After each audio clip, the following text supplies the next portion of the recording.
بسم اللہ الرحمن الرحیم الحمد للہ رب العالمین والصلاة والسلام علی سید الانبیاء والمرسلین سیدنا محمد وعلی آلہ واصحابہ اجمعین اما بعد فاعوذ باللہ من الشیطان الرجیم بسم اللہ الرحمن الرحیم ان اول بیت وضع للناس للذی ببکۃ مبارک وہدی للعالمین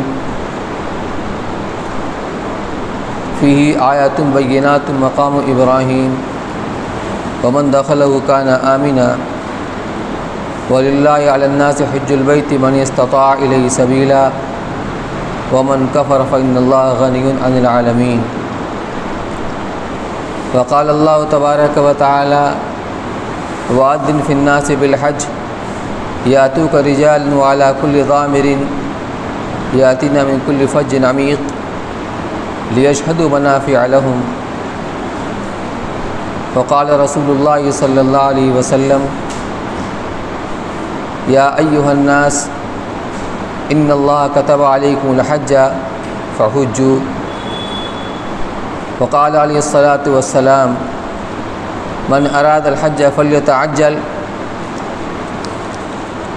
فإنه قد يمرض المريض وتضل الضالة وتعرض الحاجة وقال رسول الله صلى الله عليه وسلم من لم يمنعه من الحج حاجة ظاهرة أو سلطان جائر أو مرض حابس فمات ولم يحج فليمت إن شاء يهوديا وإن شاء نصرانيا وقال رسول الله صلى الله عليه وسلم من حج لله فلم يرفث ولم يفسق رجع كيوم ولدته أمه أو كما قال رسول الله صلى الله عليه وسلم۔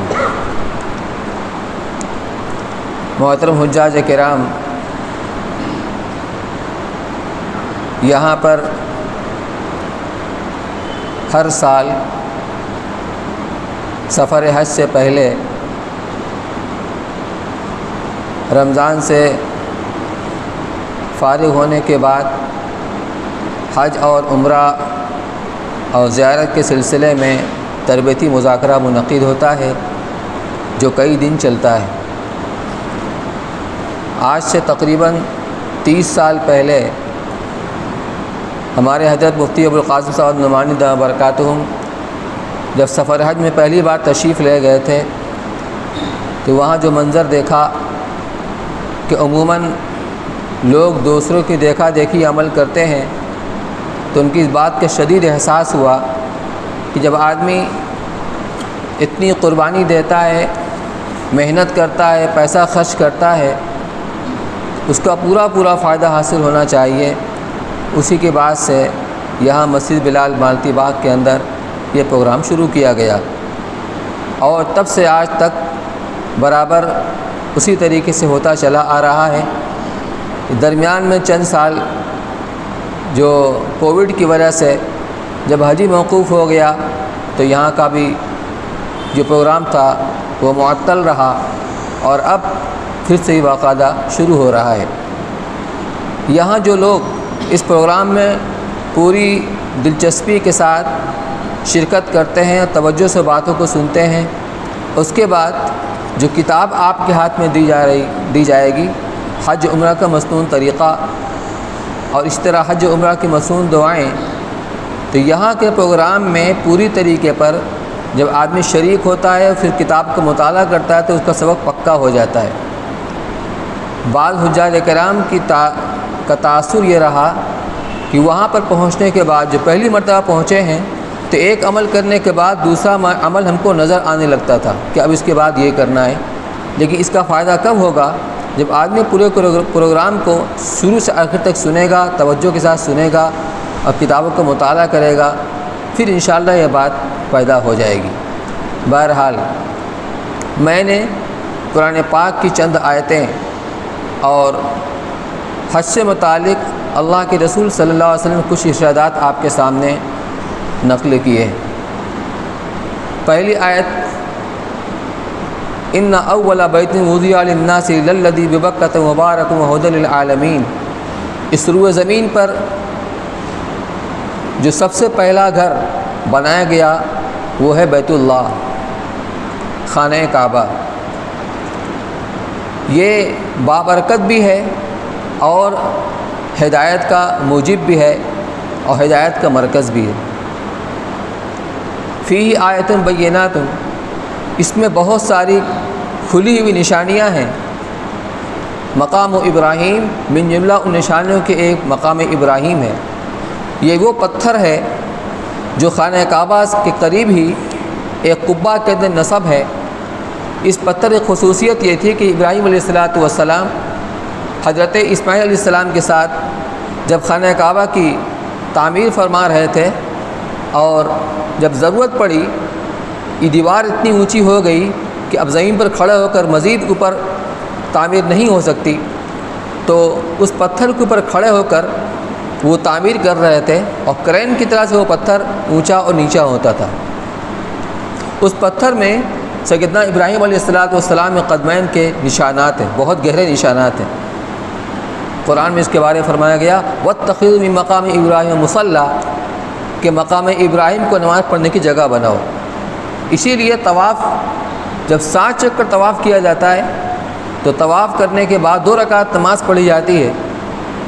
یہ نماز اگر آدمی کے لیے بسہولت ممکن ہو تو اس جگہ پڑھنی چاہیے کہ اس کے سامنے مقام ابراہیم بھی پڑھے اور خانہ کعبہ بھی پڑھے، لیکن اگر بسہولت ہو سکے تو، ورنہ عام طور پر وہاں بھیڑ بھاڑ رہتی ہے۔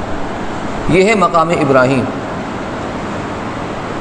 وَلِلَّهِ عَلَى النَّاسِ حِجُّ الْبَيْتِ مَنِ اسْتَطَاعَ إِلَيْهِ سَبِيلًا، اور اللہ کے لیے لوگوں کے ذمہ حج کرنا فرض ہے، خاص طور پر اس کے لیے کہ جو وہاں پر جانے کی استطاعت رکھتا ہو، یعنی شرائط کے پوری ہونے کے بعد جس پر حج فرض ہو گیا ہو۔ وَمَنْ كَفَرَ فَإِنَّ اللَّهَ غَنِيٌّ عَنِ الْعَالَمِينَ، اور جو آدمی حج سے انکار کر دے، حج نہ کرے، تو اللہ تعالیٰ کو کوئی ضرورت نہیں ہے، اللہ تعالیٰ دنیا والوں سے بے نیاز ہے۔ دوسری آیت وَأَذِّن فِي النَّاسِ بِالْحَجِّ، اس آیت کا پس منظر یہ ہے کہ جب سیدنا ابراہیم علیہ السلام خانہ کعبہ کی تعمیر سے فارغ ہو گئے تو بارگاہ خداوند نے عرض کیا پروردگار آپ کا یہ بیت بن کر تیار ہو چکا ہے، تب حکم ہوا کہ ابراہیم لوگوں میں حج کا اعلان کر دو، وَأَذِّن فِي النَّاسِ بِالْحَجِّ، لوگوں میں حج کا اعلان کر دو، یاتوک رجالا وعلی کل ضامر یاتین من کل فج عمیق، لوگ آپ کے پاس یعنی اس گھر کے پاس پیدل بھی چلے آئیں گے اور دور دراز اونٹیوں پر سوار ہو کر جو سفر کی وجہ سے اور اس کی مشقت کو برداشت کرنے کی وجہ سے دبلی ہو چکی ہوں گی، ان اونٹیوں پر بھی چلے آئیں گے۔ تو ابراہیم علیہ السلام نے جب اس وقت خانہ کعبہ کی تعمیر کی تھی، وہ ایک چٹھیل میدان تھا، بے آب و گیاہ وادی تھی، وہاں انسانی آبادی نہیں تھی، تو عرض کیا بارگاہ الہی کے اندر کہ اے اللہ میری آواز کہاں تک جائے گی، کون سنے گا؟ کہ ابراہیم تمہارا کام آواز لگانا ہے اور ہمارا کام اس کو پہنچانا ہے۔ چنانچہ ابراہیم علیہ السلام نے ایک پہاڑ کے اوپر کھڑے ہو کر اعلان کیا، آواز لگائی کہ اے لوگو تمہارے گھر کا بیت بن کے تیار ہو چکا ہے، لہٰذا اس کے حج کرنے کے لیے آؤ، اس کا طواف کرنے کے لیے آؤ۔ حدیث کے اندر آتا ہے کہ ابراہیم علیہ السلام کی آواز کو اللہ نے ایسا پہنچایا کہ جس نے اس آواز کو سن کر لبیک کا، لبیک کا مطلب میں حاضر ہوں، میں اس کے لیے تیار ہوں، جس نے ایک بار لبیک کہی اس کو ایک حج نصیب ہوتا ہے، جس نے 2 بار کہا اس کو 2 بار نصیب ہوتا ہے، جتنی بار اس نے لبیک کہا اتنی بار اس کو حج نصیب ہوگا انشاءاللہ قیامت تک کے لیے۔ یہ وہ تلبیہ ہے جس کے اندر حاجی اس بات کا اقرار کرتا ہے کہ اے پروردگار تو نے اپنے خلیل کے ذریعے سے جو آواز لگوائی تھی، اس آواز پر لبیک کہتے ہوئے میں تیرے گھر میں آ رہا ہوں، حاضر ہو رہا ہوں، لبیک اللہم لبیک لبیک لا شریک لک لبیک ان الحمد والنعمت لک والملک لا شریک لک۔ اے اللہ میں حاضر ہو رہا ہوں، میں حاضر ہو رہا ہوں، تیرا کوئی شریک نہیں، تمام تعریفیں، تمام نعمتیں اور حکومت آپ ہی کی ہیں، میں حاضر ہو رہا ہوں، تیرا کوئی شریک نہیں، بار بار توحید کا اقرار ہو رہا ہے، اپنے حاضری کا اظہار ہو رہا ہے۔ یہ وہی تلبیہ ہے۔ جب استحضار کے ساتھ حاجی تلبیہ پڑھتا ہے اس کی لذت کچھ اور ہوتی ہے۔ حج کے پورے سفر کے اندر، حج کے پورے عمل کے اندر جو حج کی اصل روح ہے وہ ہے تذلل، عاجزی، انکساری، اللہ کی عظمت، اللہ کے گھر کی عظمت، ان مقامات کی عظمت دل کے اندر ہو، اور آدمی سراپا محتاج بن کر اپنی کم مائگی کا، بے بسی کا، اپنے عاجزی کے احساس ہو اور اللہ کے سامنے ہر وقت ہاتھ پھیلائے۔ یہ ہے عبادت کی اور حج کی روح۔ اگر یہ روح اس کے اندر نہیں ہے تو یہ چند رسمیں ہیں جو پوری ہو جائیں گی، اس کے اثرات آدمی کی زندگی پر ظاہر نہیں ہوں گے۔ اس لیے یہ جو پہلی نشست ہوتی ہے اس میں تمہیدی باتیں آتی ہیں حج سے متعلق کہ حج کا مزاج بنایا جائے۔ اگر حج کا مزاج نہیں بنے گا تو حج سے وہ فائدہ بندے کو حاصل نہیں ہوگا۔ اس لیے میں نے کچھ روایات بھی، احادیث بھی آپ کے سامنے ذکر کی ہیں۔ پہلی روایت جس سے حج کی فرضیت کا علم ہوتا ہے، اللہ کے رسول صلی اللہ علیہ وسلم فرمایا یا ایھا الناس ان اللہ کتب علیکم الحج فحجوا، اے لوگو اللہ نے تمہارے اوپر حج کو فرض کر دیا ہے لہذا تم حج کیا کرو۔ اور دوسری روایت نے فرمایا من اراد الحج فلیتعجل، کہ جو حج کا ارادہ کرے، یعنی جس کے اوپر حج فرض ہو جائے اس کو حج کرنے میں جلدی کرنا چاہیے، عجلت کرنا چاہیے۔ کیا پتہ کبھی آدمی بیمار ہو جاتا ہے، بیماری کی وجہ سے اب سفر نہیں کر سکتا، کبھی سواری کا بندوبست نہیں ہو سکتا۔ اس زمانے میں سفر جو ہوتا تھا اونٹوں پر اور گھوڑوں پر ہوا کرتا تھا۔ مراد ہے کہ جس ذریعے سے بندہ وہاں تک جس سواری کے ذریعے پہنچتا ہے، کبھی اس کے اندر کوئی رکاوٹ پیدا ہو جائے، کبھی کوئی ظالم بادشاہ کی طرف سے رکاوٹ پیدا ہو جائے۔ اس لیے حج فرض ہو جانے کے بعد اس میں تاخیر نہیں کرنی چاہیے، فوراً حج کر لینا چاہیے۔ ہمارے یہاں مزاج یہ ہے کہ سارا کام کر لیں گے تب حج کرنے کے لیے جائیں گے۔ الحمدللہ اب پہلے سے بہت تبدیلی آئی ہے، نوجوان عام طور سے حج کرنے کے لیے جا رہے ہیں، لیکن جب حج کا فریضہ بندے کے اوپر آ جائے اس پر تاخیر نہیں کرنی چاہیے۔ کبھی سوچتے چلو اب چلیں گے اور تب چلیں گے، اب دیکھ لیجیے یہ لاک ڈاؤن کی وجہ سے کیسی رکاوٹ آ گئی۔ عمرہ کے لیے لوگ ترس گئے، حج کے لیے ترس گئے، پھر اس کے بعد جب کھلا ہوا ہے تو اب اس میں پہلے سے کئی گنا خرچ ہو گیا۔ پہلے اتنا خرچ تھا کہ حج کر سکتا تھا، لیکن اب اتنا خرچ ہو گیا کہ وہ حج نہیں کر سکتا۔ اس لیے جب فرض ہو جائے اور آدمی کا ارادہ ہو تو پھر اس کو جلدی کرنا چاہیے۔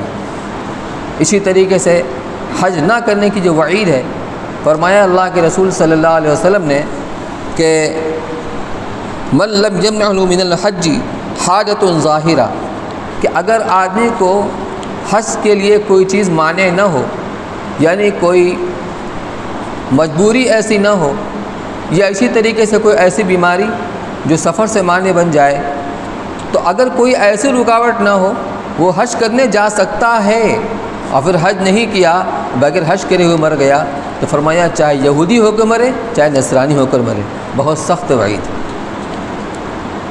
پھر یہ عمل حج اگر اخلاص کے ساتھ ہوا، اس کے فضائل بیان کیے گئے کہ من حج للہ فلم یرفث ولم یفسق رجع کیوم ولدتہ امہ، کہ جس آدمی نے اللہ کے لیے حج کیا، اخلاص کے ساتھ حج کیا، کوئی اور جذبہ نہیں تھا، حاجی کہلانا مقصود نہیں تھا، شہرت و ریا یہ مقصود نہیں، بس صرف اللہ راضی ہو جائے، اس جذبے کے ساتھ اس نے حج کیا، فلم یرفث، اور اس حج کے اندر اس نے رفث نہیں کیا۔ رفث کسے کہتے ہیں؟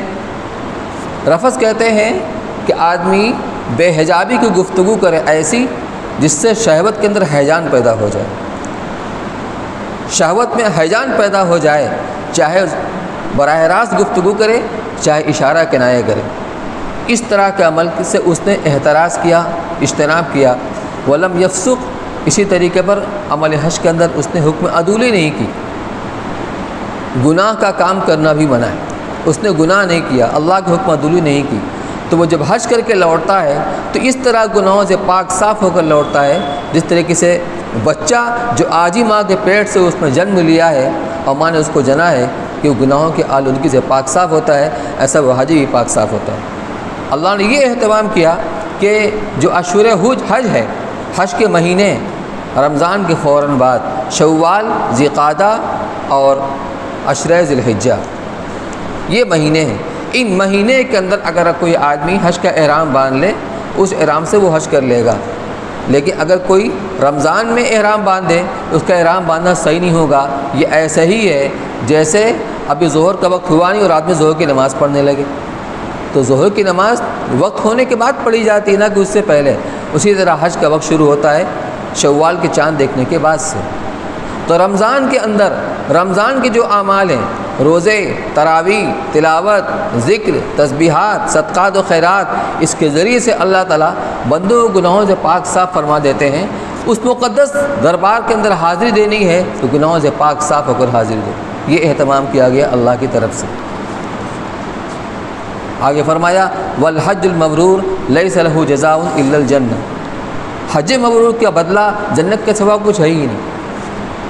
حج مبرور کی تفسیر یہ کی گئی ہے جس حج کے اندر کوئی گناہ نہ ہو، جس حج کے اندر کھانا کھلانا ہو کثرت سے، اس کو حج مبرور کہا جاتا ہے، خاص طور پر اس کے اندر کوئی گناہ نہ ہو۔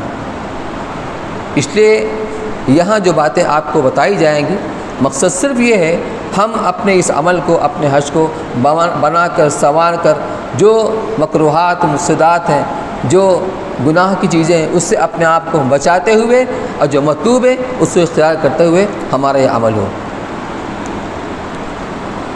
حج کے لغوی معنی آتے ہیں ارادہ کرنا، لیکن شریعت کی اصطلاح میں حج کہتے ہیں مخصوص اعمال کے ذریعے سے مخصوص ایام میں، مخصوص اعمال کے ذریعے مخصوص ایام میں مخصوص مقامات کے اوپر حاضری دینا، اس کو حج کہتے ہیں، اس کو حج کہتے ہیں۔ حج بندوں کا اللہ کے ساتھ جو عبودیت کا اور بندگی کا تعلق ہے، اس کا اظہار دو طریقے سے ہوتا ہے۔ دو طریقے اس کے ودیت کیے گئے ہر انسان کے اندر، ہر بندے کے اندر۔ ایک طریقہ تذلل اور انکسار کا، ایک طریقہ ہے محبت اور ایثار کا۔ تذلل اور انکسار یہ ہوتا ہے نماز کے اندر، اور محبت اور ایثار کا جو مظہر ہے وہ عمل، وہ حج ہے۔ اسی لیے نماز کے اندر حکم ہے کہ باوقار، سکون و وقار کے ساتھ آؤ، شریف لوگوں کی طرح آؤ، اچھے کپڑے زیب تن کرو، بہت میلا کپڑا نہ ہو، صاف ستھرا کپڑا ہو، ظاہری اور باطنی اعتبار سے طہارت کو، پاکی کو حاصل کر کے آؤ۔ کیوں کہ نماز کے اندر فرزانگی مطلوب ہے، اللہ کے سامنے ادب کے ساتھ کھڑے رہو، مؤدب کھڑے رہو۔ اور حج کے اندر دیوانگی مطلوب ہے، نہ قاعدہ کا سلا ہوا کپڑا ہے، بلکہ ایک چادر نیچے اور ایک چادر اوپر ہے، بال بکھرے ہوئے ہیں، منتشر ہیں، گرد و غبار سے اٹے ہوئے ہیں، اور کبھی بیت اللہ کا چکر لگا رہا ہے، کبھی ادھر سے ادھر دوڑ رہا ہے، صحیح کر رہا ہے، کبھی مینا، کبھی عرفات، کبھی مزدلفہ۔ یہ دیوانگوں کی وہ حرکت ہے، اللہ کو یہی پسند ہے حج کے اندر۔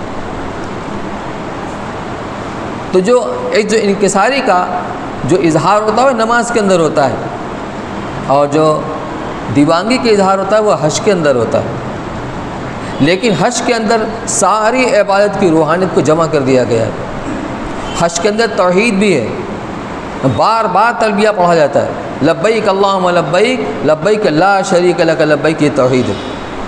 بار بار توحید کا اعلان کیا جاتا ہے کہ تیرا کوئی شریک نہیں، تیرا کوئی ساجی نہیں، تو تنہا ہے، تو اکیلا ہے، تو ہی سب کچھ ہے۔ توحید بھی ہے، نماز بھی ہے، اسی طریقے سے اس میں قربانی بھی ہے، اسی طرح اس میں زکوٰۃ کی طرح مال کا خرچ کرنا بھی ہے، اسی طرح اس میں روزے کی طرح جو غیر اخلاقی اعمال ہیں، اور جو غیر اخلاقی اعمال ہیں اور نفسیاتی چیز ہیں، نفسانی خواہشات کی، اس سے بچنا بھی ہے۔ اسی طریقے سے اس میں جہاد کے طریقے سے گھر سے دوری بھی ہے، اور سفر کی مصیبت اور مشقت بھی ہے۔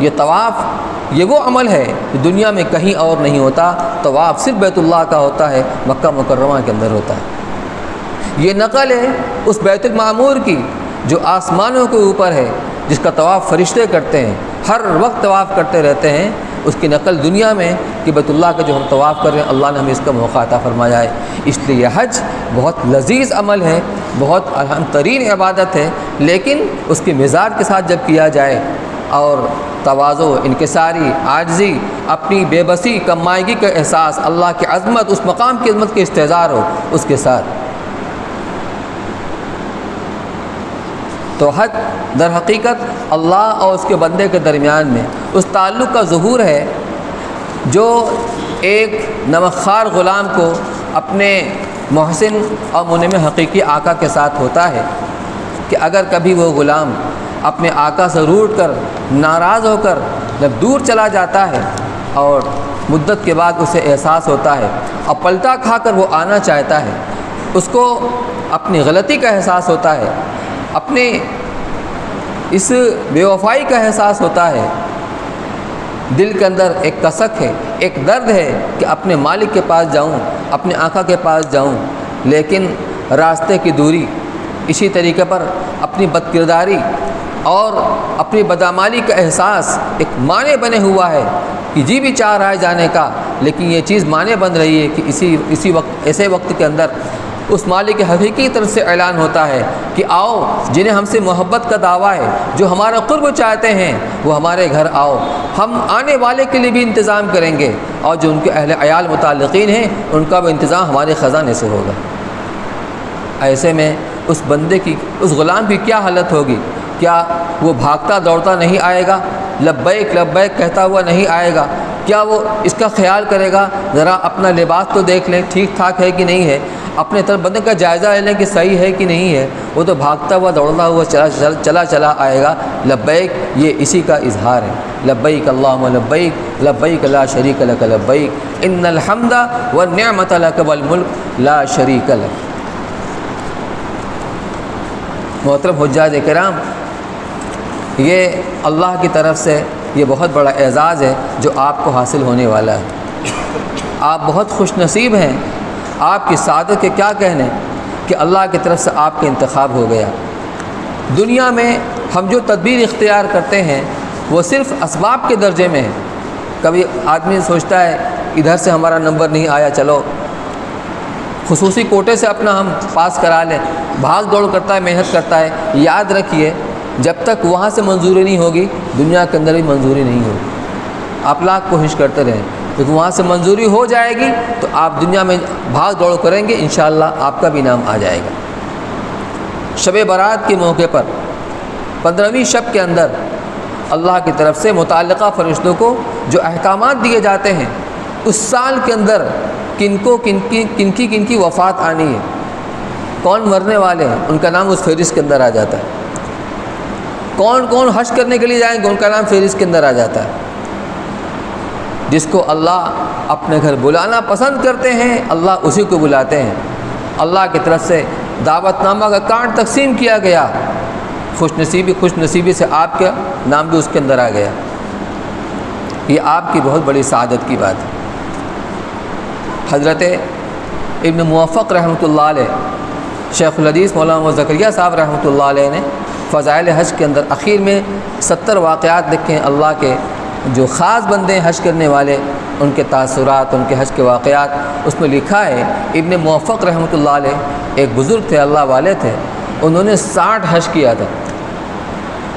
60 حج تو حرم شریف کے اندر بیٹھے ہوئے تھے، اس وقت 60 حج کر چکے تھے، اور دل میں یہ ان کے خیال آیا، یہ بات آئی کہ اب سیرا نوردی بند کی جائے. کتنا حج کریں گے؟ 60 حج تو کر چکے ہیں، اب بیٹھ کے آرام کیا جائے. فرماتے ہیں کہ پھر غیب سے ایک آواز آئی، ایک ندا آئی میرے دل کے اندر کہ ابن موفق، آدمی اپنے گھر اسی کو بلاتا ہے جس کے بلانے سے اس کا جی خوش ہوتا ہے. آدمی اپنے گھر اسی کو بلاتا ہے جس کے بلانے سے اس کا جی خوش ہوتا ہے. مطلب یہ تھا کہ جب تک اللہ بلاتے رہیں جاتے رہو، بلاتے رہیں جاتے رہو. لیکن ہمیں یہ بھی دیکھنا ہے کہ ہم اس قابل بھی ہیں کیا ہم اس لائق بھی ہیں اس مقدس مقام پر حاضر دینے کے لائق بھی ہیں؟ اس کو ضرور سوچنا چاہیے۔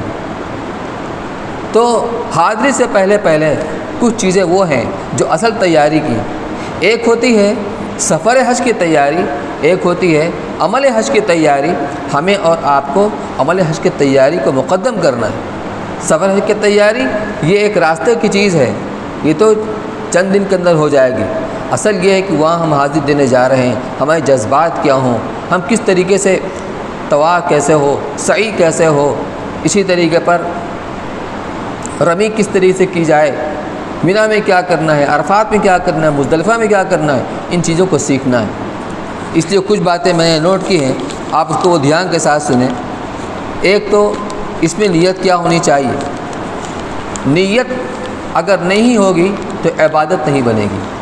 ایک آدمی صبح صادق سے لے کر غروب آفتاب تک نہ کچھ کھائے نہ پیے، لیکن نیت کچھ نہیں ہے، اس کا روزہ نہیں ہوگا، اس کو روزہ نہیں کہیں گے، اس کو بھوک اور پیاس تو کہیں گے، روزہ نہیں کہیں گے۔ روزہ تب بنے گا جب نیت کریں گے۔ اس لیے روزہ کی تعریف ہی کی گئی ہے فقہ کے اندر کہ مفطرات ثلاثہ سے، یعنی وہ 3 چیزیں جس سے روزہ ٹوٹ جاتا ہے، کھانا پینا اور صحبت کرنا۔ ان چیزوں سے نیت کے ساتھ رکے رہنا صبح صادق سے لے کے غروب آفتاب تک۔ آپ وضو کا عمل کرتے ہیں، اگر نیت نہیں کریں گے تو آپ کو ثواب نہیں ملے گا۔ ایک آدمی گرمی میں سے باہر سے آیا گھر کے اندر، ہاتھ دھویا، چہرہ دھلا، پیر بھی دھلا اور سر پر ہاتھ بھی پھیر لیا، یہ عمل وضو تو کہلائے گا، لیکن نیت نہیں تھی وضو کی، اس پر ثواب نہیں ملے گا اس کو۔ اس لیے پہلی چیز ہے عمل سے پہلے نیت۔ نیت کیا ہونی چاہیے؟ نیت صرف یہ ہونی چاہیے میں جو حج کرنے جا رہا ہوں صرف اللہ کو راضی کرنے کے لیے کہ میرا اللہ مجھ سے راضی ہو جائے، اور اگر یہ پہلا حج ہے تو اپنا فریضہ حج ادا کرنے کے لیے جا رہا ہوں۔ میں یہ حج اللہ کو راضی کرنے کے لیے کر رہا ہوں، اور اپنا جو فرض ہے حج کا اس کو ادا کرنے کے لیے میں یہ سفر کر رہا ہوں، حج کرنے کے لیے جا رہا ہوں۔ حاجی کہلانا مقصود نہ ہو، ریا اور شہرت کا جذبہ بالکل نہیں ہونا چاہیے۔ دوسری چیز، ہر طرح کی مشغولی اور تعلقات کو بتدریج ختم کر کے بیت اللہ کے حاضر کو دھن بنانا۔ ہمیں معلوم ہو گیا کہ چلو اتنے دن کے بعد ہمارا سفر شروع ہوگا، 10 دن بعد، 15 دن بعد ہماری تاریخ آ گئی، تو اب ہر آدمی کے ذمہ کچھ نہ کچھ مشاغل ہوتے ہیں، اپنا کاروباری مشاغل ہوتے ہیں، دنیائی مشاغل ہوتے ہیں، کاروبار کا کوئی نہ کوئی ذمہ داری اس کے اوپر ہوتی ہے۔ تو اب اس ذمہ داری کو بتدریج کم کرنا، کاریگر سے لین دین ہمارا ہے، بیوپاری سے لین دین ہمارا ہے، تو اپنی ذمہ داری کو ہم تھوڑا تھوڑا گھٹاتے رہیں، اور کسی اور کو جس کو ذمہ دار بنانا ہے اس کو اپنا کام سمجھاتے رہیں، اور اپنے آپ کو اس سے کاٹ کر جو ہمارا وقت بچے اس کتاب کے مطالعے میں، اس کو پڑھنے میں، دعاؤں کو یاد کرنے میں ہمارا وقت لگے، گویا ہم اپنا ایک دھن بنا رہے ہیں، مزاج بنا رہے ہیں۔ تو اپنی مشغولی کو بتدریج کم کرنا، اور بیت اللہ کے حاضر کو دھن بنانا، اللہ کے گھر میں حاضری دینی ہے۔ یہ تصور سے آدمی کے دل کے اندر ایک خوشی ہوتی ہے، ایک روحانی خوشی کا احساس ہوتا ہے کہ اللہ کے گھر میں ہمیں حاضری دینی، خوشی بھی ہو رہی ہو اور یہ بھی احساس ہو ہم تو گناہوں کے پتلے ہیں، سر سے پیر تو گناہوں کے اندر ڈوبے ہوئے ہیں، رات دن گناہ کرتے ہیں۔ وہ مقدس اور پاکیزہ جگہ ہے، کیسے وہاں پر جائیں گے، کیسے وہاں پر جائیں گے؟ دوسری چیز، حقوق اللہ اور حقوق العباد کی ادائیگی۔ حقوق اللہ سے مراد یہ ہے کہ جو نمازیں ہم پڑھ رہے ہیں، اگر ہماری نمازیں کچھ قضا ہو گئی ہیں، قضاء عمری مثال کے طور پر، تو ان نمازوں کو قضا کرنا۔ نماز جو ہماری چھوٹ گئی ہے صرف توبہ استغفار کرنے سے معاف نہیں ہوگی۔ توبہ استغفار کرنے سے اس نماز کو وقت پر نہ پڑھنے کے جو گناہ ہے وہ معاف ہوتا ہے۔ نماز تو پڑھنی پڑے گی آپ، اس لیے ابھی سے ایک ترتیب یہ بنا لیں، اگر ذمے میں ہماری کچھ نمازیں باقی ہیں تو ہم جو فرض نماز پڑھنے کے لیے مسجد کے اندر آتے ہیں تو ہم ذرا سا پہلے اپنا وقت فارغ کریں، 15 منٹ 20 منٹ اور پہلے آئیں، کچھ نماز تو اس سے پہلے پڑھ لیں، اصل نماز سے، فرض نماز سے پہلے، کچھ نماز اس کے بعد پڑھ لیں۔ فرض نماز سے قضا کے لیے کوئی وقت مکروہ نہیں ہے، مکروہ وقت صرف 3 ہے: جب سورج نکل رہا ہو، یہاں تک کہ بلند ہو جائے، اشراق کا وقت ہو جائے۔ جب سورج درمیان میں ہو، جس کو زوال کہتے ہیں، حالانکہ زوال پر نماز کا صحیح وقت شروع ہوتا ہے۔ زوال کے معنی ڈھلنا، استوا کے معنی درمیان میں ہونا۔ جب سورج درمیان میں ہوتا ہے اس کو استوا کہتے ہیں، یہ مکروہ وقت ہے، اس وقت میں کوئی نماز نہیں پڑھنا۔ لیکن جب استوا سے ہٹ کر مغرب کی طرف ڈھل گیا، اس کو زوال کہتے ہیں، اب وقت شروع ہو گیا، تو زوال پر ظہر کا وقت شروع ہوتا ہے۔ تو کچھ پہلے پڑھ لیں، کچھ بعد پڑھ لیں، لیکن مکروہ اوقات میں نہیں پڑھیں گا۔ تیسرا مکروہ وقت ہے سورج غروب ہونے کے وقت میں نماز پڑھ لیں۔ تو اس طریقے سے بہت ساری نمازیں، اگر ایک دن میں ہم نے 5 نماز کے ساتھ 10 نمازیں پڑھ لی، 10 نماز ایک دن کے اندر ہماری پوری ہوگی۔ اب بہت پہلے کی چھوٹی ہوئی ہے تو ترتیب کیا ہو اس کی؟ تو اگر تاریخ وائز یاد نہیں ہے تو یہ شکل اختیار کریں کہ میری جتنی بھی چھوٹی ہوئی نماز ہیں، ان چھوٹی ہوئی نمازوں میں پہلی فجر کی نماز کی میں قضا کر رہا ہوں، اس نیت کے ساتھ آپ 2 رکعت فجر کی نماز پڑھیں، کسی وقت بھی آپ پڑھ سکتے ہیں۔ میں نے سہولت کے لیے ایک طریقہ بتایا ہے کہ ہر نماز سے 15-20 منٹ آدھا گھنٹہ پہلے آ جائیں، جتنی نماز آپ اس کو بھر سکتے ہیں بھر لیجیے۔ اسی طرح روزہ کچھ باقی رہ گیا ہے تو اس کی قضا کر لی جائے، اس کو بھر لیا جائے۔ زکوٰۃ کچھ رہ گئی ہے تو اس کی بھی تلافی کر لی جائے۔ خلاصہ ہے کہ حقوق اللہ کے لحاظ سے جو بھی چیز ہے اس کمی کوتاہی کو ہم اس کی تلافی کر لیں۔ حقوق العباد کے اندر کسی کا لین دین ہے، مالی لین دین ہے، تو جس کا ہمارے اوپر قرض ہے اس قرض کو ادا کیا جائے۔ اور اگر ہمارا کاروبار ویسے چل رہا ہے، مال آتا ہے جاتا ہے، پیمنٹ ہوتی رہتی ہے، تو اسے کسی کے ذمہ کیا جائے کہ اب میں نہیں، اب آپ کا کام فلاں ہمارے بھائی کریں گے یا فلاں صاحب کریں گے، اس کو ہینڈ اوور کر دیا جائے۔ لیکن کسی کا بقایا ہے پہلے ہی سے اور ابھی تک ہم نے دیا نہیں ہے، کسی وجہ سے بھی نہیں دیا ہے، تو کوشش کریں اس کو ادا کر کے جائیں، اس کو ادا کر کے جائیں۔ ہماری ذات سے کسی کو تکلیف پہنچ گئی، ناچاقی ہو گئی، رشتے میں کھٹاس پڑ گئی، ہم اپنے آپ کو چھوٹا بنا لیں، ہم خود ان کے پاس جائیں جس سے ہمارے تعلقات خراب ہوئے ہیں اور رشتوں میں کھٹاس پڑ گئی، ان کے پاس جائیں، ان کو خوشامد کر کے ان کو راضی کریں، اپنے تعلقات کو استوار کریں، یہ بہت ضروری ہے۔ اگر دل کے اندر کینہ ہوگا اور آدمی اگر یعنی جو رشتہ داری کو اس نے توڑ رکھا ہے، قطع تعلق کر رکھا ہے، شب قدر جیسی رات میں بھی اس کی مغفرت نہیں ہوتی۔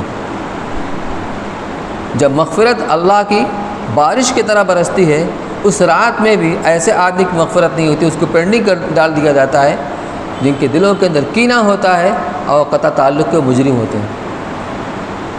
اس لیے ہم اتنے بڑے سفر پر جا رہے ہیں، خدا ناخواستہ اگر ایسا کسی کے ساتھ ہمارا معاملہ ہے تو اپنے تعلقات کو استوار کریں، اپنے آپ کو چھوٹا بنا لیں۔ ہم چھوٹا بنا لیں گے، چھوٹے بنیں گے نہیں۔ من تواضع للہ رفعہ اللہ، جو اللہ کے لیے تواضع اختیار کرتا ہے اللہ اس کو اور بلند مقام عطا فرماتے ہیں۔ تو حقوق العباد اور حقوق اللہ کی ادائیگی، حلال مال خرچ کرنا، اس سفر کے اندر حلال مال خرچ کرنا، مشتبہ اور حرام سے اپنی حفاظت کرنا، یہ بات کتابوں کے اندر لکھی ہوئی ہے، کسی سے بدگمان نہیں ہونا ہے، لیکن بہرحال اس کی تاکید ہے۔ کبھی ایسا ہوتا ہے کہ آدمی اپنی ناسمجھی سے، ناواقفیت کی بنیاد پر پیسہ استعمال کرتا ہے، سمجھتا ہے کہ صحیح، حالانکہ وہ صحیح نہیں ہوتا۔ چیک ہے، اس کو بٹا کرا لیا۔ جو لوگ جانتے ہیں وہ تو جانتے ہیں کہ یہ غلط کام ہے، وہ سب کے سب حرام ہو جائے گا، لیکن بعض لوگ اپنی ناواقفیت کی وجہ سے وہ عمل کرتے ہیں، وہ نہیں سمجھتے کہ حرام ہے۔ تو حج کے سفر کے اندر اپنا حلال پیسہ لے جانا، خرچ کرنا، مشتبہ سے، حرام سے اجتناب کرنا۔ گھر سے نکلتے وقت اس بات کے استحضار ہونا کہ اللہ نے اپنے خلیل کے ذریعے بلایا تھا، اس کے امتثال میں میں جا رہا ہوں، کہ اللہ نے جو آواز لگوائی تھی ابراہیم علیہ السلام کے ذریعے سے، میں اس آواز کے اوپر لبیک کہتا ہوا میں حاضر ہو رہا ہوں، یہ تصور ہونا چاہیے۔ تو اس سے اس کے سفر کی لذت بڑھ جاتی ہے۔ وہ میں نے شروع میں عرض کیا تھا کہ حج کے عمل کے اندر ایک محبت اور ایثار کا جذبہ اس کے اندر ہوتا ہے۔ محبت کی راہ میں آدمی ہر تکلیف کو گوارا کر لیتا ہے۔ اپنے معشوق کے لیے، اپنے محبوب کے لیے اور اس کے وصل کو حاصل کرنے کے لیے راہ کی جتنی مشکلات ہوتی ہیں، جتنے مصائب ہوتے ہیں، آدمی اس کو خوشی سے برداشت کرتا ہے، کسی سے شکوہ نہیں کرتا۔ یہ محبت کے لوازمات میں سے تو یہی مزاج بنا کر چلے گا تو کبھی آدمی کو کسی شکوہ کوئی شکایت نہیں ہوگی۔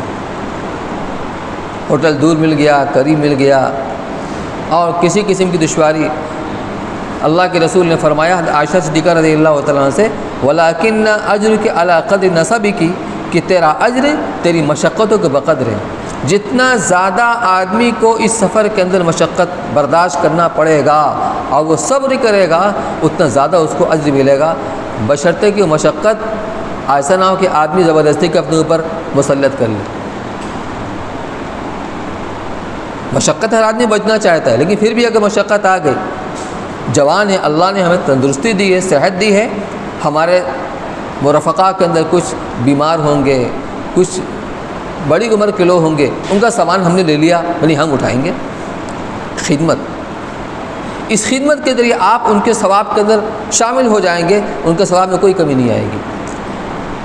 تو جذبہ خدمت اور جذبہ محبت، جب جذبہ محبت ہوگا تو کسی تکلیف سے تکلیف نہیں ہوگی، بلکہ آدمی سوچے گا صحابہ کی طرح کہ جب ایک انگلی زخمی ہو گئی جہاد کے اندر، کہا ان انت الا اسبوعین دمیتی وفی سبیل اللہ ما لقیتی، کہ تو ایک انگلی ہی تو ہے جو اللہ کی راہ میں زخمی ہوئی ہے، تو دلیل سعادت کی بات ہے۔ وفی سبیل اللہ ما لقیتی، جو کچھ تجھ کے اوپر یہ مصیبت آئی ہے اللہ کی راہ میں آئی ہے۔ تو ایک جذبہ محبت اور ایک جذبہ خدمت۔ دل بیت اللہ اور رب البیت کی عظمت سے متاثر اور ہیبت زدہ ہو۔ یہ اللہ کا گھر ہے، یہ محبت انوار الہی ہے، یہ محبت وحی ہے۔ وہاں 13 سال تک وحی نازل ہوئی ہے مکہ مکرمہ کے اندر۔ مکہ مکرمہ کے اندر اللہ کے رسول صلی اللہ علیہ وسلم نے 53 سال زندگی کے اپنے وہیں پر گزارے ہیں۔ یہ خانہ کعبہ اور جو مطاف ہے اس کے ارد گرد کا جو میدان ہے، آپ کو اندازہ ہونا چاہیے، معلوم ہونا چاہیے صحابہ کرام نے بڑی قربانیاں دیں۔ یہی وہ جگہ ہے، یہیں پر کہیں اللہ کے رسول صلی اللہ علیہ وسلم جب آپ سجدے کے اندر گئے تو مشرکین نے اونٹ کی لاد لا کر کے آپ کے اوپر ڈال دی، آپ سجدے سے اٹھ نہیں سکے اور وہ اتنا ہنستے ہنستے سب ایک دوسرے کے اوپر گرنے لگے۔ اللہ کے نبی کے ساتھ اس جگہ پر کیا گیا۔ ایک موقع پر آپ نماز پڑھ رہے تھے اور گردے میں چادر ڈال کر اس کو پھندا ڈالا گیا، اس کو مریرا گیا اس طریقے سے کہ آپ کی آنکھیں ہلکے قدر ابل اور جھٹکے سے کھینچا گیا۔ سمیہ رضی اللہ تعالیٰ عنہ جو پہلی شہید ہوئی ہیں اسلام کے اندر، ابو جہل نے اس کو برچھا مارا اور بعض روایت سے معلوم ہوتا ہے کہ ان کے ٹانگوں کے اندر رسی باندھ کر 2 اونٹ کی ٹانگیں باندھ دی گئی اور مختلف سمت میں ہانک دیا گیا، جس سے بدن کے 2 ٹکڑے ہو گئے۔ یہ وہ مقام ہے۔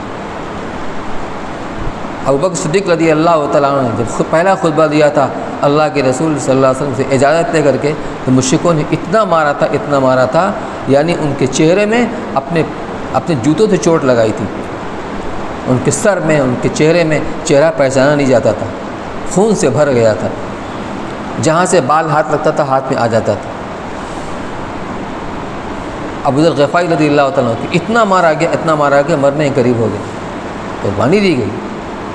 میرے بھائیوں، دیکھ کر افسوس ہوتا ہے کہ حج کرنے والے، طواف کرنے والے اور ویڈیوگرافی کر رہے ہیں۔ اللہ کے بندے، کہاں تم اللہ نے پہنچایا ہے؟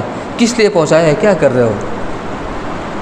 جب دل اس سے خالی ہوگا، اللہ کی گھر کے عظمت کا استحضار نہیں ہوگا، اس کا پس منظر آدمی کے معلوم نہیں ہوگا، تو پھر یہ حج کی صرف رسم رہ جائے گی اور جو اس کی حقیقت ہے وہ روحانیت وہ نکل جائے گی، ختم ہو جائے گی۔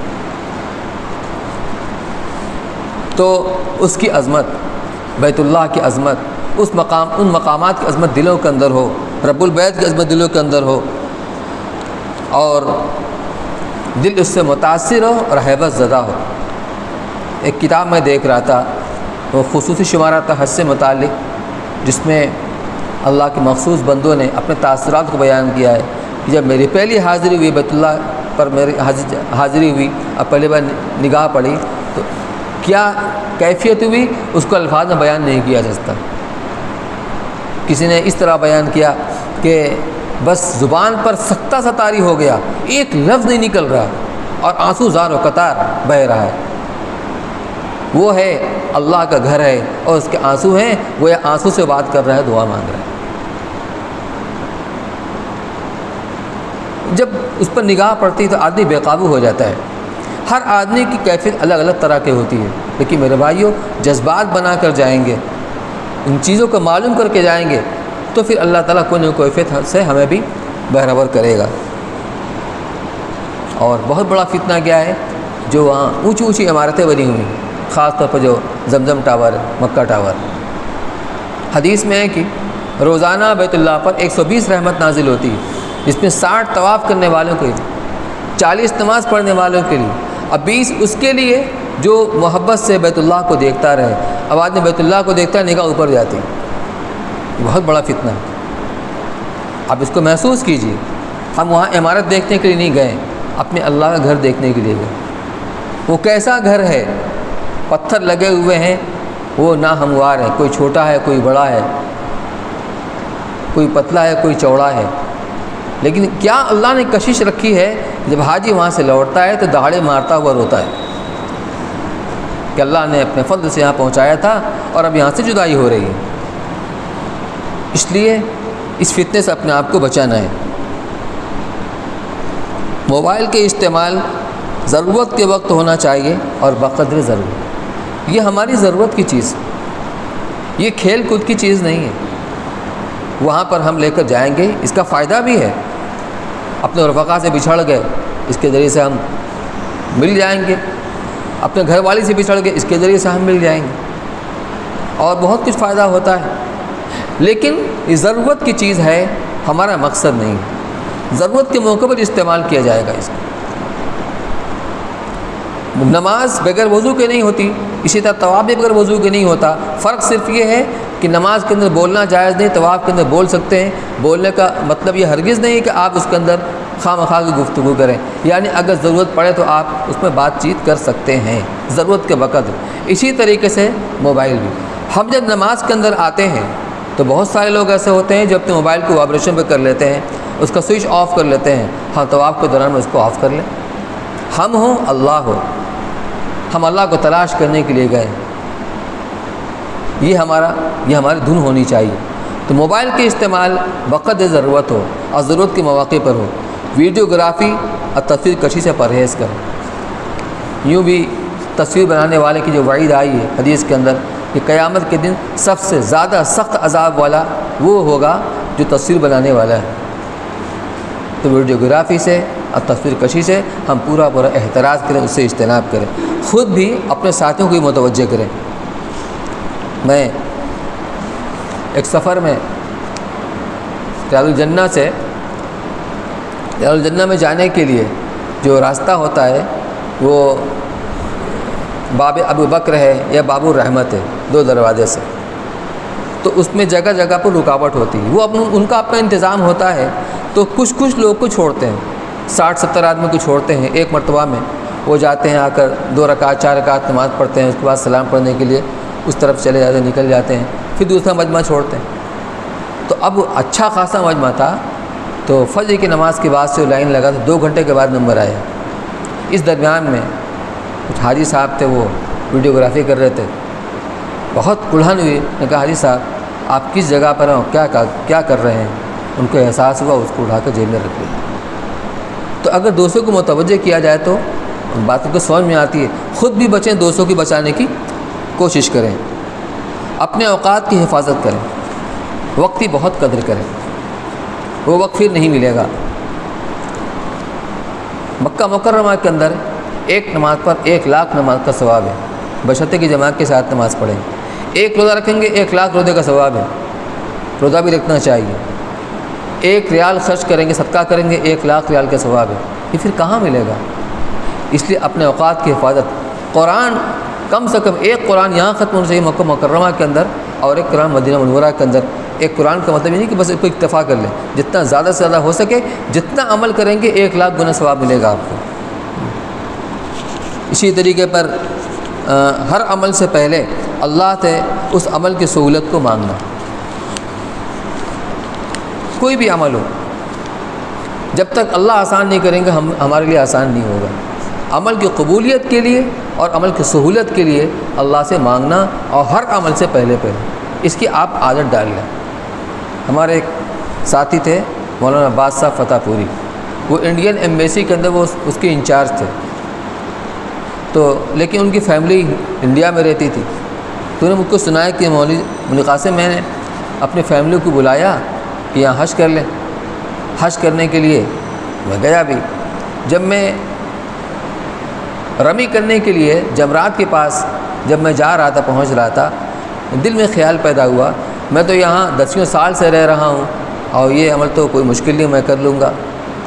اس کے بعد کیا ہوا کہ ایک ریلا آیا، میں اس ریلے کی زد کے اندر آ گیا، اور جب میں گرا ہوں تو کیفیت یہ میری بنی کہ میں زندگی سے مایوس ہو گیا تھا کہ اب میں مرا کہ تب مرا. تو میرے بھائیو یہ حقیقت ہے. کوئی بھی عمل یہ نہیں کہ یہ تو میں یہ اٹھوں گا اس کو کر لوں گا، نہیں. اللہ سے اس کے لیے آسانی سہولت کو مانگنا اور اس قبولیت کی اللہ توفیق مانگنا. اے اللہ اس عمل کو میرے لیے آسان فرما اور قبول فرما. اور جب عمل ہو جائے تو اللہ کا شکر ادا کرنا کہ اللہ تیری توفیق سے ہوا، میری طاقت تو نہیں تھی. اس طریقے سے ہمارا پورا سفر. تو میرے بھائیوں اور بزرگوں، مقصد صرف یہ ہے کہ حج کے عمل سے پہلے ہمارا ایک مزاج بن جائے. ایک مزاج بن جائے. اس مزاج کے ساتھ ہمارا جب سفر شروع ہوگا سنتوں کے مطابق قدم قدم پر مستون دعائیں ہیں جو کتاب آپ کو دی جائیں گی انشاءاللہ، اس کے اندر ساری چیزیں ہوں گی. سنت عمل، مستون دعائیں، سنت طریقے پر ہمارا سفر ہوگا. جتنا سنتوں کا اہتمام کریں گے اتنا ہمارا عمل کی نورانی ہوگا. اور جب حج سے ہماری واپسی ہوگی تو انشاءاللہ اس کے اثرات ہماری زندگی کے اندر نمایاں طور پر نظر آئیں گے. اس لیے آج بس اتنے پر اکتفا کیا جاتا ہے. انشاءاللہ کل سے باقاعدہ عمرہ کا پھر اس کے بعد حج کا آپ کو پورا طریقہ بتایا جائے گا.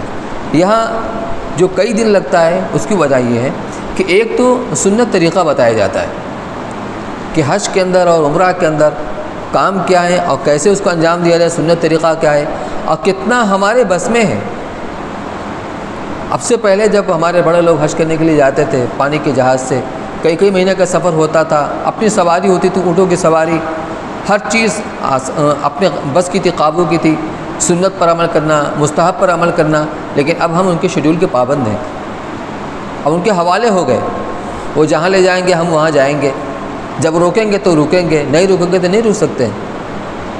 تو جتنا ہمارے بس میں ہے کرنا اتنا تو ہم کریں، لیکن ہمیں معلوم ہونا چاہیے سنت طریقہ کیا ہے ہر چیز کا، اور قابل عمل کیا ہے، کتنا ہم کر سکتے ہیں. لیکن کسی سنت پر عمل کرنے کے لیے جان کو جوکھم میں نہیں ڈالنا ہے، جان کو جوکھم میں نہیں ڈالنا ہے. پھر کوئی بھی مستحب اور فضیلت کی چیز کو حاصل کرنے کے لیے ہمیں کسی مسلمان کو دھکا نہیں دینا ہے، تکلیف نہیں پہنچانی. اب حجر اسود کا بوسہ ہے، حجر اسود کا بوسہ لینا یہ سنت ہے. لیکن اس کے لیے آدمی کیا کرتا ہے، اس بھیڑ کے اندر بیان نہیں کیا جاتا کیا ہوتا ہے. بغیر دھکا دیے آدمی اس میں گھس نہیں سکتا. اس لیے کسی بھی سنت عمل کے لیے نہ تو کسی کو تکلیف پہنچانا ہے نہ اپنے آپ کو جوکھم میں ڈالنا ہے. تو انشاءاللہ کل سے باقاعدہ یہ بیان شروع ہو جائے گا.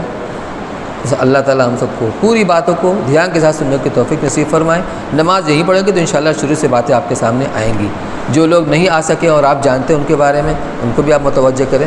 سبحان اللہ و بحمدہ، سبحانک اللہم و بحمدک، نشہد ان لا الہ الا انت، نستغفرک.